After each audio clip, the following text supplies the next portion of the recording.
অনেক পদ্ম ফুল হয়েছে, যাবে গিয়ে তুলে আনবো? হ্যাঁ দিদি, যাবো। দুজনে যাই তুলতে পদ্ম ফুল। এত বড় হয়ে গেলি, তবু তোর লাফালাফি ঝাপাঝাপি গেল না। ও ছোট এখন, ওকে নিয়ে যেতে হবে না, ও পুকুরে সাঁতারও কাটতে পারে না।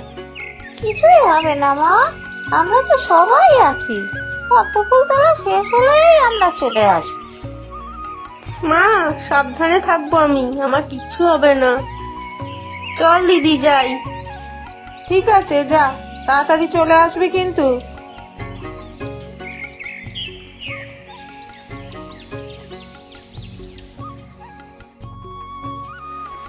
দিদি, এখানে তুই পদ্ম ফুল তুলবি?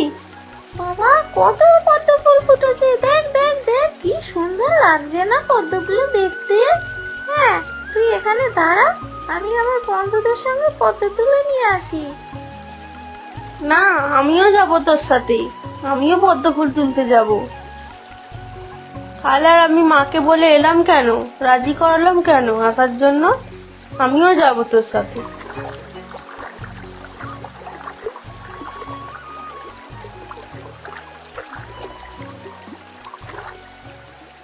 ওই পদ্ম ফুলটা খুব বড়, খুব সুন্দর দেখতে। যাই যাই, ওই পদ্ম ফুলটা তুলো। বোন, তুই এখানে দাঁড়া। হ্যাঁ, দিদি যখন ওইদিকে পদ্ম ফুলগুলো তুলতে গেছে, আমি তখন এই দিকের পদ্ম ফুলগুলো তুলি। এইদিকের পদ্ম ফুলগুলো খুব সুন্দর, খুব বড় বড়। যাই, আমি তুলে নিয়ে আসি। দিদি ততক্ষণ আসুক, আমি ততক্ষণ এদিকগুলো তুলে নিই।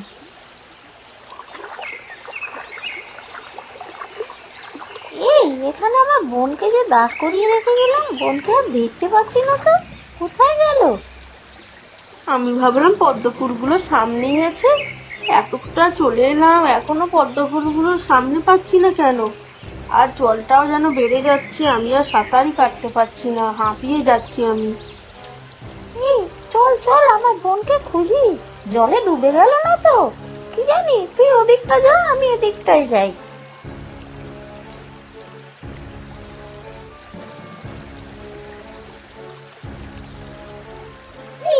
বোনকে পেলি? তুই পাচ্ছি না তো। এ দিদি, দিদি বাঁচা আমায়, আমি আর সাঁতার কাটতে পারছি না, আমি মনে হচ্ছে জলের ভেতর ডুবে যাব। তাড়াতাড়ি আয় এদিকে, আমি পাচ্ছি না সাঁতার কাটতে। ওদিকে কেউ সাঁতার কাটছে না কি বলতো? ওদিকে এত জলের আওয়াজ হচ্ছে কেন? কেউ ডুবে যাচ্ছে না তো? যাই যাই, বোন মনে হয় ডুবে যাচ্ছে, আমি গিয়ে নিয়ে আসি। দিদি, তুই আসতে দেরি করলে আমি হয়তো ডুবেই যেতাম। তুই আমায় না বলে এত দূর কেন গেছিলিস? যদি তোর কিছু হয়ে যেত, মা আমায় কি বকতো বলতো? জানিস তো দিদি, আমি পদ্ম ফুলের পাশে একটা নতুন ধরনের জিনিস দেখেছি, তোকে ওই জিনিসটা দেবো বলে আনতে গেছিলাম।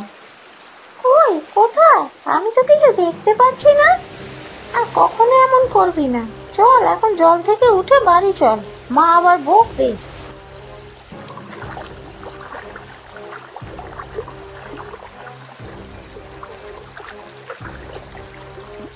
বাড়ি চলে গে, আমি আসছি। তা কি এগিয়ে আসছে আমার দিকে? এটা তো পদ্ম ফুল নয়, এটা তাহলে কি?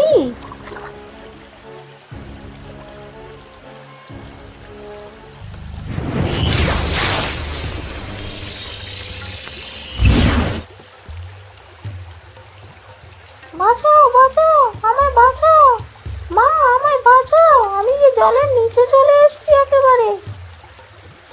ভয় পেও না, আমি আছি তোমার সাথে। না না, তুমি কে? আমি মায়ের কাছে যাব, আমি বোনের কাছে যাব। আমি দুঃখিত, তুমি কখনো তোমার মা আর বোনের কাছে ফিরে যেতে পারবে না। কেন ফিরে যেতে পারবো না? আমি মায়ের কাছে, বোনের কাছেই যাব। তুমি জলে ডোবার আগে একটা ফল দেখেছো নিশ্চয়ই, ওই ফলটায় হাত দিলেই সবাই এরকম হয়ে যায়, ওটা একটা অভিশপ্ত ফল। তোমার মতোই এতদিন অন্য একটা মেয়ে ওই ড্রাগন ফল হয়েছিল, এখন তুমি ওই ফলে হাত দিয়েছো বলে তুমিও ড্রাগন ফল হয়ে গেছো। এতদিন সেও জলে ভেসে বেরিয়েছে, এখন তুমি ড্রাগন ফল হয়ে গেছো বলে সে অভিশাপ থেকে মুক্তি পেয়েছে, সে মানুষ হয়ে গেছে। মানে আমি এই অভিশাপ থেকে মুক্তি পেতে চাইলে আমাকে অন্য একটা মেয়েকে ড্রাগন ফল বানিয়ে দিতে হবে? অন্য কোনো উপায় নেই এই অভিশাপ থেকে মুক্তি পাওয়ার?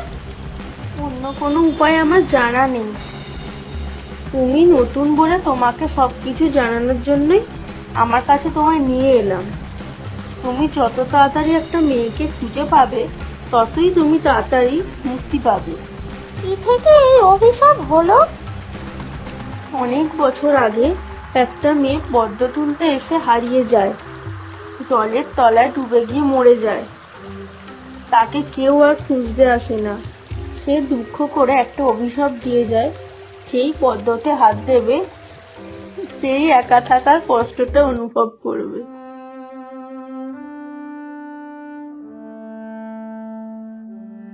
কোথায় গেলি, কোথায় গেলি? এই তো জলে পদ্ম তুলতে এসেছিলিস, কোথায় গেলি মা? উঠে আয়, জল থেকে উঠে আয়। ওই দেখো পাড়ে দাঁড়িয়ে আমার মা আমায় ডাকছে, আমি তো সাড়াই দিতে পারছি না। মা আমি তোমার কাছে যাবো, মা আমি তো যেতেই পারছি না। মা দিদি মনে হয় জলে ডুবে গেছে, আর মনে হয় উঠে আসবে না। তুমি বাড়ি চলো মা, তুমি বাড়ি চলো। তুই চুপ কর, ওরকম কথা বলতে নেই, এক্ষুনি তোর দিদি চলে আসবে।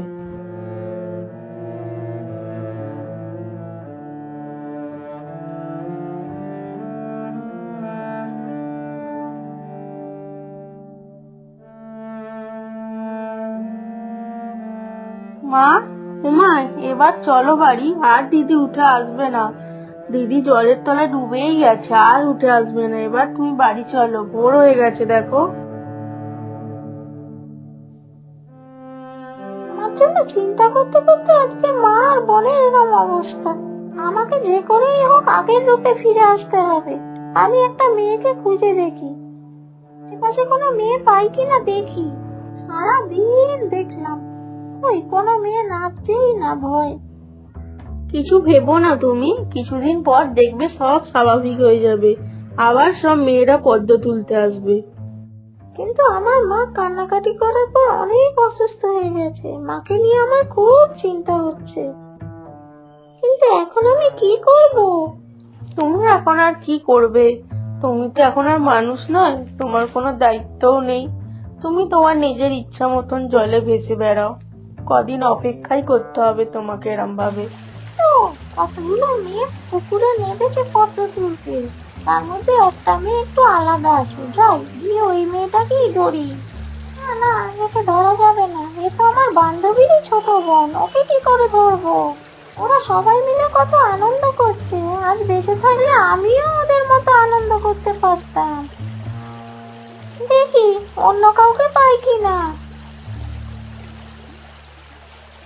ওই তো একটা নতুন মেয়ে আসছে, এ তো আমাদের গ্রামের মেয়ে নয়, যাই ওকে গিয়ে ধরি। যাই যাই, ওই ড্রাগন ফলটা তুলি, ওটা গিয়ে মাকে দেখাবো। না, একেও ধরা যাবে না, এর মা যদি আমার মায়ের মতো কষ্ট পায়। ওই তো আমার বোন এসে বসে আছে, যাই বোনের কাছটা যাই। দিদি দিদি তুই কোথায় গেলি? তোর জন্য মা না খেয়ে খেয়ে মা খুব অসুস্থ হয়ে গেছে। ডাক্তার বলেছে মায়ের নাকি অনেক বড় অসুখ হয়েছে, কি করে ঠিক হবে? তোরা দুজন যদি চলে যাস আমি একা থাকবো কি নিয়ে? না না, মায়ের আমি কিচ্ছু হতে দেবো না, আমি ঠিক মাকে বাঁচিয়ে নেব। দিদি তুই কোথায়? তোকে তো আমি দেখতে পাচ্ছি না, তোর কথা শুধু শুনতে পাচ্ছি, তুই কোথায়? তুই শুনতে পাচ্ছিস আমার কথা? দাঁড়া দাঁড়া, মা সুস্থ কি করে হয় তার উপায় আমি দেখছি। জলপরি, আমার মা খুব অসুস্থ, কোনো উপায় আছে তোমার জানা আমার মা কি করে সুস্থ হয়? কঠিন রোগ সারানোর একটা উপায় আমার জানা আছে। তোমার পাপড়িটা থেতো করে রস করে অসুস্থ মানুষকে খাওয়ালেই তার কঠিন রোগ সেরে যাবে, কিন্তু এতে তোমার অনেক বড় ক্ষতি হবে, তুমি আর বাঁচবে না। আর এই অভিশাপটাও চিরকাল মুক্ত হয়ে যাবে, আর কাউকেই অভিশাপ নিতে হবে না।